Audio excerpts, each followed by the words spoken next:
What's in my subconscious mind? The original intention of making these vlogs or these podcasts was to find out what's actually hidden, stored in my subconscious treasure box. What chestnuts I collected all these years. And I gradually found out it's not going as a plan as it's supposed to go.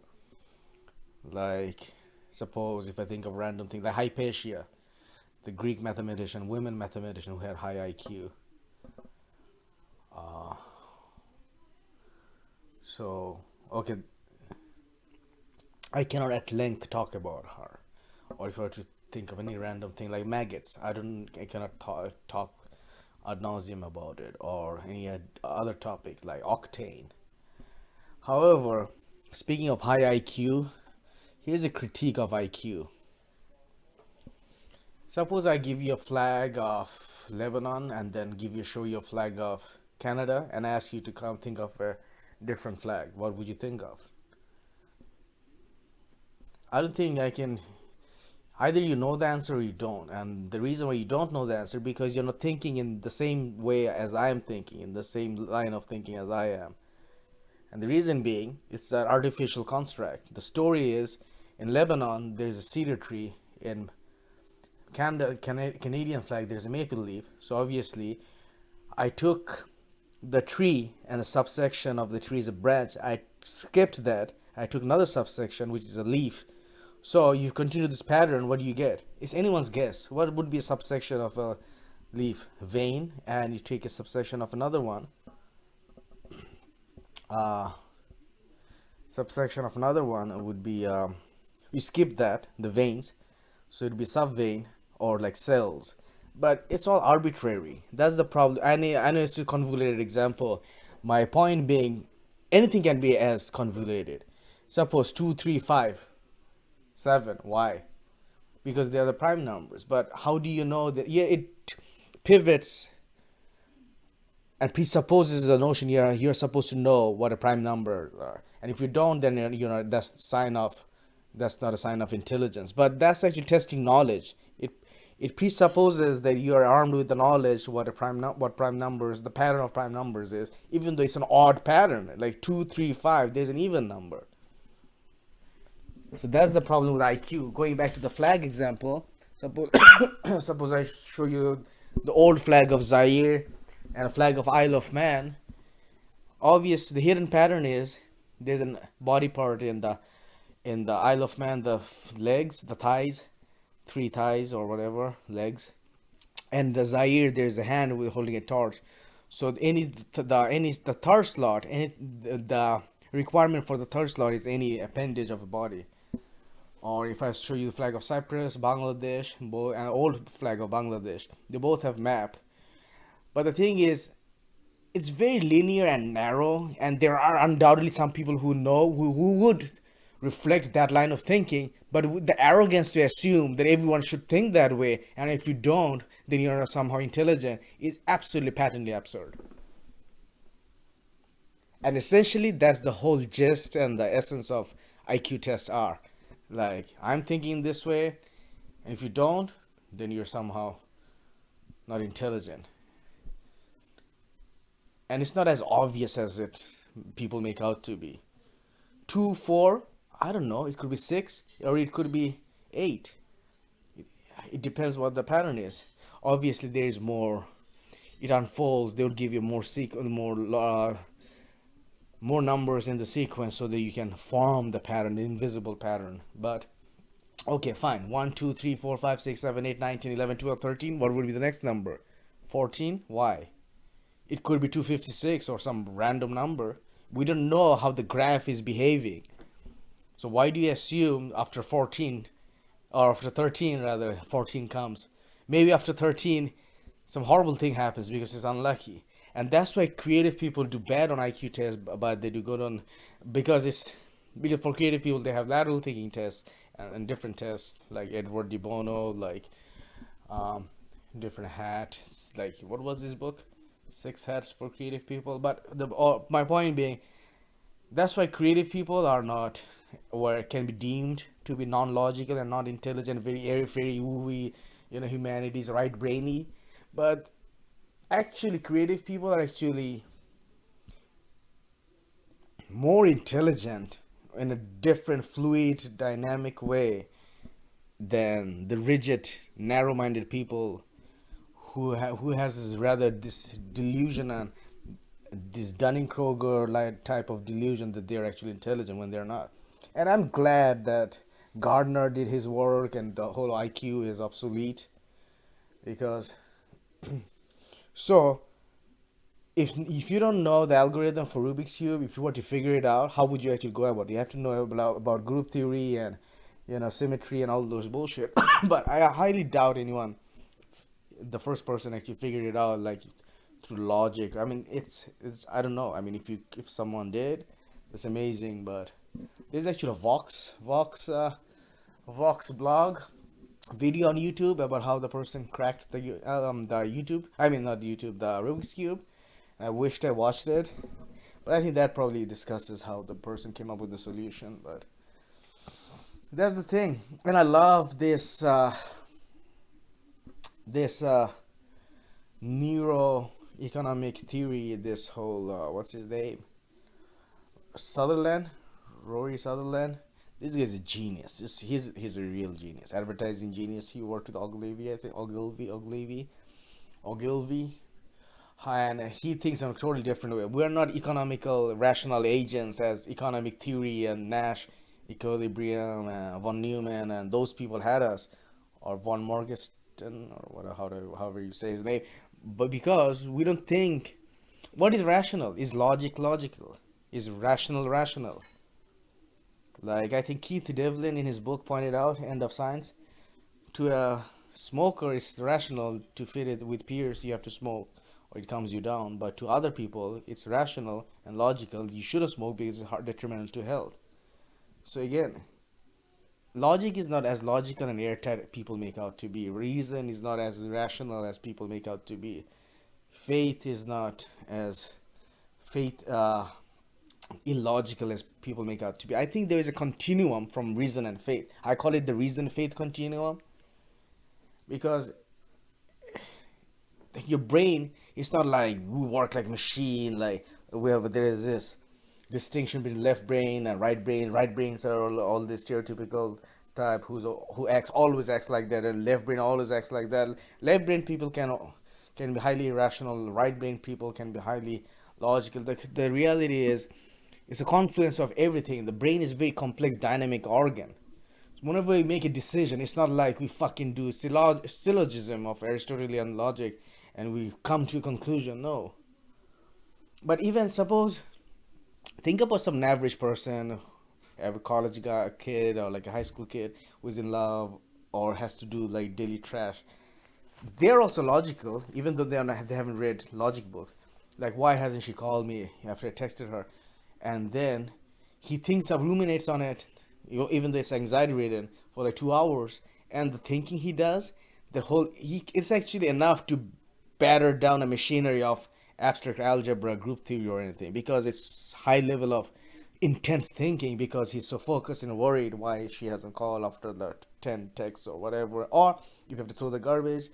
um it's raining right now. If I go and throw the garbage, I'll get wet. On the other flip side, if I leave the garbage at my home, it's gonna smell. So, and then you figure things out, but you're like, fuck it, I'll rather throw the garbage away, because even though I might get wet, it's not as bad as it. And you internalize it, and it just happens in a split second, and without even giving a conscious thought on it. And the reality could be, there's no right answer, no rational logical answer, as mathematical theory, economical theory make out to be.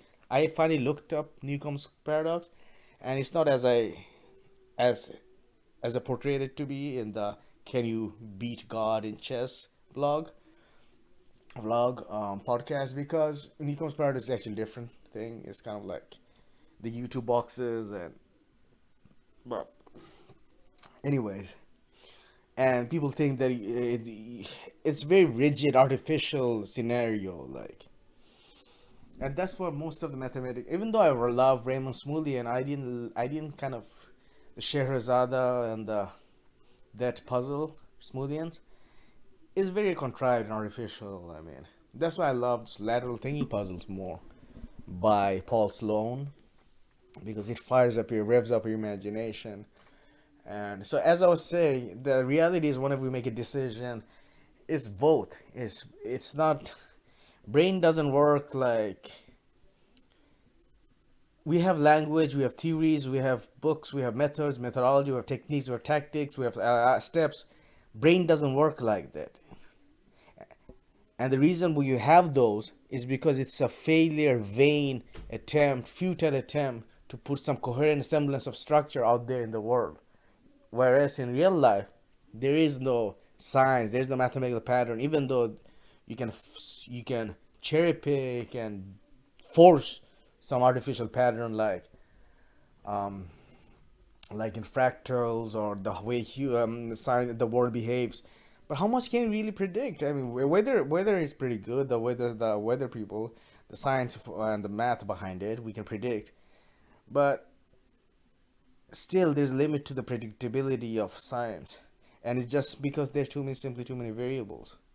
You cannot. There's no way you can. Even a quantum computer cannot, unless the whole universe is a quantum computer, and you cannot apply all the variables in life. You'd need a Hilbert space. That's an inside joke. Um, so as I was saying, yeah, we don't act in rational way. These are, when we talk about rational ways, theories, techniques, we create them, and we put them in the library, we put them on the books, we put them in magazines, we put them in periodicals, and then we think that's actual authority and that's how we are supposed to behave. Whereas, think of how we would learn to swim or ride a bike. I mean, when was the last time steps actually you actually did step by step? Even if you wear a Halo Neuroscience helmet, have you heard of those Halo Neuroscience, where it stimulates the brain and you get into this focus state? I apparently some guy learned to play Bach in an hour. So yeah, but still, we could, but why bother? The natural way, and everyone has their own different learning style, and that's much credit to Gardner and everything. But I'll go even farther and say, not seven types of intelligence. Actually, there are 7 billion types of intelligence. We all have our own unique form of learning style and unique intelligence, and their mesh of both visual, kinesthetic, and you cannot, the futility, the vanity, and the the farce of all this education and knowledge, and this is not cynical, it's more like a Taoist type of cynicism. The fatal the futility, and of course the fatality, is the fact that we can never come up with a theory that will explain everything, the TOE of life, toe of life, because I don't think even God can do that. Even God has some blind spots and some things he cannot, the paradox, omniscience paradox or omnipotent paradox. So as I was saying, so um, yeah, we don't act in step by step manner, and that's the problem with language. And every time you're trying to write an essay, like whenever you suppose you watch a Pollock painting, it's not your brain pixel by pixel in a linear manner constructs that image in your head. You just happens all at once. But if you were to speak about it, write about it, and describe it, it's not gonna. You cannot just do it at once. It's impossible unless you draw some. You have to. I mean, you draw some weird symbol that fits in a single cell of a Turing machine, and you said that weird symbol encapsulates the thought of a Pollock painting. But then you're defining it to be. Imagine the entire universe had could be watched in a movie in the theater and had a soundtrack of all the information that happened so far, and that all that information could be coded linear in a Turing machine, linear one-dimensional Turing machine, and that further was shortened to a single symbol that encapsulated all of humanity's thought so far. That's what symbolic notation really is. Mathematics really is. It's just notation, game of notation. You take philosophical thoughts and you shorten them, condense them into some weird symbols, and you do symbolic manipulation. But if you were to encapsulate all of humanity's thoughts into a single diagram, or like a diagram, or like a symbol, like an emoji, or like a bigger shift skeleton key type of symbol, or like any symbol, random symbol, and say, okay, this is all of humanity's thought. How would you do mathematics on that? Because if you were to break it up, I mean, it's just, you cannot break up a river, a stream, into infinite discrete parts. That's what I'm trying to get at. It's like everything is one. It's like boom. It's like everything is like, what I mean by one is like there is no pattern. It's like, imagine you are watching a horse from the side. That itself is a pattern. There is no symmetry, neither diagonally, neither vertically, neither horizontally, from the side at least. Because that itself, you cannot describe. You cannot say like, okay, if you were to take cross section of a horse from the front, you can say, okay, take this half, and if you were to get the mirror image, you get a whole half. But you cannot do it if it's a random shape. You cannot. You have to describe the whole shape to. You can probably shorten it to a different shape, but that's just redefining it. So that's the problem with logic and philosophy and mathematics, is that, I mean, every time you do mathematics or logic or philosophy, write about it, speak about it, or even make a video about it, it's not true to what's happening. It's like, imagine the game of horse. Well, the only way the real horse would be, you cannot play a real game of horse, because if a guy makes this weird bizarre move and then dunks, and if you do it, that's not same. You're not doing it in the same space time point at that instant. It's like you cannot step on the same river twice. So same with, you can, carrot, or like cactus is a cactus, like snow is white, the whole Tarskian thing. Like, you cannot say, you can take a photo of a cactus, you can describe a cactus, you can write essays about a cactus, but the cactus that is that's in front of you right now, the only way you can, even that is questionable there because of sheep of thesis and everything. The only way you can point at the cactus is by pointing at that cactus. If you were to take a different one, that is not same as this one, and obviously it cannot be. It's not a facsimile. So that was my awakening point when I realized that, um, even then, and the mathematics is man-made, because we said, okay, here's a cup, he's standing on the table, and they're different.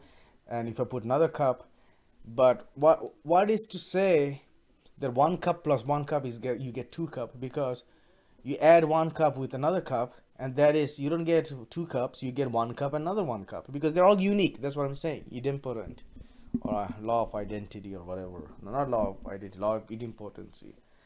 Like, it's on uniqueness. Everything is unique, even though, like, everything in this whole cosmic play, this whole game is like unique. It its own sui generis fingerprint, and the only way you can copy it would be to live it right from the get go, from the past. But in order to rewind and do it, you still cannot do it. It's like life is one time. It's like it's like a one time movie. Like, and if we were to go and watch it, rewatch that movie, that's not the same experience. And that goes to like not Johnny Cage. That's the Mortal Kombat guy. The John Cage, the 433 guy, who used to for 4 minutes 33 seconds used to just, the orchestra, he wouldn't make any sound, and it would be like, but it wouldn't be silence or quiet or like an empty performance, because each performance would be different, even though it's 433 perform the same sort of perform I mean um, uh, performance. I think that's the uniqueness of everything. And anything else that attempts to define it or belabor on it is just, it's a parody. It's a failure. It's a farce. It's fallacy. Fallacious. Fallacy. Fallacious. Because yeah, because you know, and you know the Romans, the Chinese, the Zen Buddhist, especially the Chinese and the Indians, the whole Mahavira, and the Chinese, Indian logic, Chinese logic, ancient Chinese logic, and ancient Greek, Roman logic, logicians. They pretty much have all the answers, and what we all these dissertations in logic, philosophy, mathematics is basically nothing but footnotes, footnotes on footnotes of footnotes of addendum of addendum of addendum, because they pretty much cracked everything, especially Sextus Empiricus, five lemmas of Agrippa, and those people, Pyrrhus, like anything, any attempt, and even Taoism, circular paradox, catch 22, Ouroboros, bootstrapping up, because you cannot reason things that are cannot be reasoned.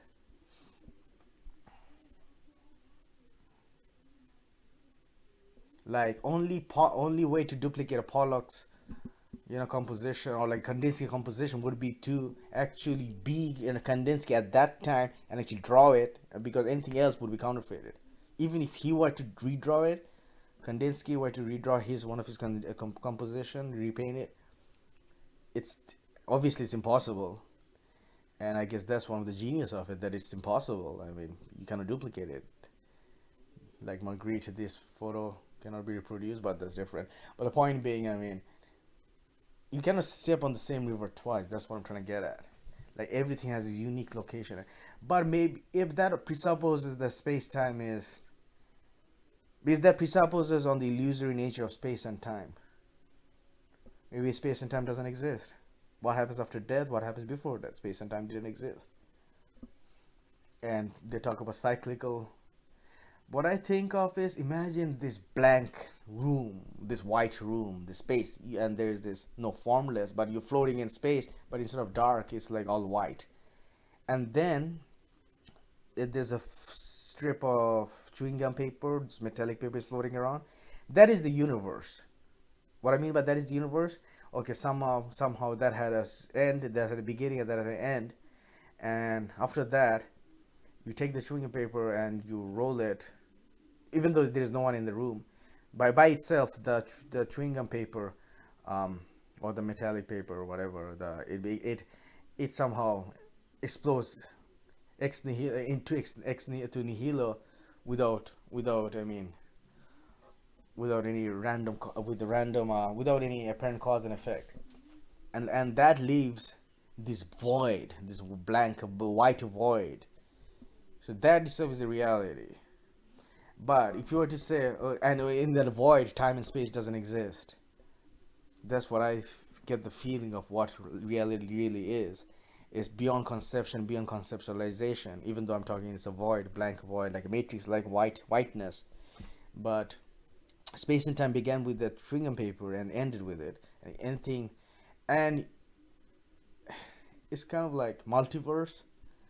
Like, what I'm trying to say is, space and time doesn't exist outside. We think our life starts at this point, it ends at this point. Universe, and universe is linear, goes in a linear time. And even if you talk about cyclical time, that still is linear, because you take a line and you coil it up, you get a wheel. So even cyclical time is an illusion, because in reality, outside our space-time, by definition, there cannot be space or no time. So we think we come to this world, we grind through life, and at the end, God judges us. But that's a delusional, because maybe outside space and time, it all makes no sense. It's meaningless. It's not like God started this world at the one instant, and there's this instant is all fixed. And that's the fallacy and the vanity of trying to define something non-definable, ineffable, into our, by definition of logic, by virtue of logic, you cannot define the undefinable. You cannot make ineffable effable. So what does the Zen monk do? He doesn't keep quiet. He doesn't ask, he answers. What is the sound of one hand clapping? So that's what these people try to get at, drive at. That you cannot. There's some questions, some things in life that can never be answered, and they shouldn't be answered. And anything that pretends to do so is just trying to smooth rough waters of an ocean or a sea with an iron. Is just, you might think you're doing it, or the guy who,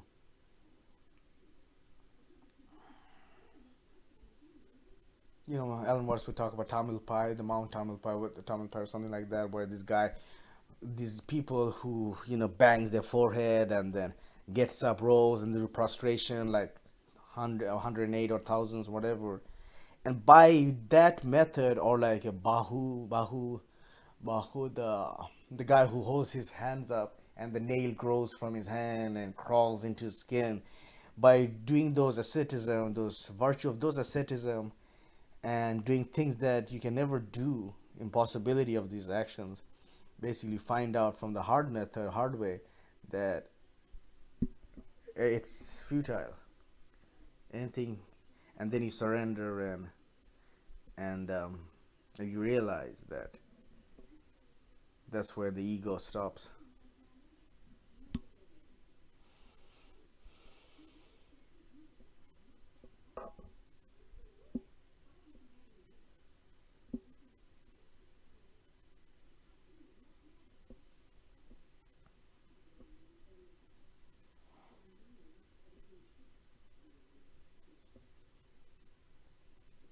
It's, I don't mean to sound very doom and gloom and nihilistic and cynical, like we can never, but we can't actually. Why is 1 plus 1 2? No one knows. It's defined that way. Anything that pretends to answer it otherwise is just, it's it's just meaningless. It's futile. It's, you're chasing a mirage that is not even there. But we still try.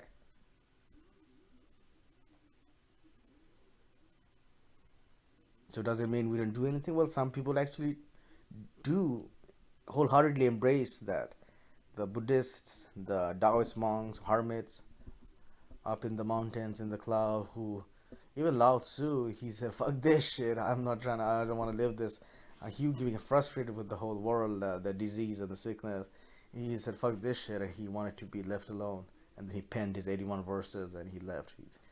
He dropped his mic and he left. But so yeah, I mean, we in the West have, like, cannot, will rather die than give up. We're so competitive, either in sports or in life or something. But smartest way sometimes is just to surrender. I mean, you cannot win it, because there's nothing to win. Rather, anything else is just an illusion. Is a delusion. Any pursuit, any endeavor. I'm not saying that we shouldn't accomplish anything or achieve anything, but my question is why? Why bother? Because that's just another ego trip. It's a sophisticated one, I'll bet. It's still an ego trip. So that's why I ask, what would a Taoist do? How would a Taoist go about life? And the thing is, the Tao that can be defined is not the real Tao. So probably the Taoist could be a very, you can be a Wall Street broker and still be a Taoist at heart, because if you're truly following your passion spontaneously, not spontaneously, well, not whimsically rather, but rather like you're with the spirit of life and universe, and then with it, you're not grinding against the energy of the universe. You're with it. So you could be anyone and that to be a Taoist. People misconstrue what Taoism is. Things this all waterfall and all this cliche, cheesy, disgusting, demotivational poster type. nature. But what is nature? Everything is nature. Computer, the like the movie Eagle Eye. I mean, that was of course done artificially by computer. Spoiler, sorry, but this whole universe is kind of like Eagle Eye because whoever is controlling, calling all the shots, they can pretty much make my video crash right now, the recording crash right now, put a glitch, and we might think that's not that's we don't necessarily think that is natural,